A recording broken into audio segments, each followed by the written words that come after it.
মন্দিরে যাচ্ছিস? উফ, ঠিক বেরোবার সময় পিছু ডাকে। হ্যাঁ যাচ্ছি। কেন? আমিও যাব।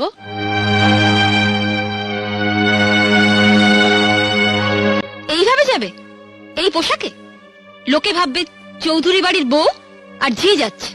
মানে আমার এই শাড়িটার দাম 2000 টাকা, আর তুমি এরকম একটা সস্তার শাড়ি পরে মন্দিরে যাবে, তাও আবার আমার সাথে? তোমার মান সম্মান না থাকতে পারে, কিন্তু আমার আছে। ও এই কথা। তুই দাঁড়া, আমি এক্ষুনি শাড়িটা বদলে আসছি। এটা ধর। টিয়া, আমি রেডি, ঠিক আছে? এ কি? এটা তো আমার শাড়ি। তুমি পরেছো, তোমার লজ্জা করছে না? খোলো। দামি শাড়ি পরার যখন অতই শখ, নিজের বরকে বলো না কিনে দিতে। সে মুহূর্ত নেই। ভিখারি কোথাকার।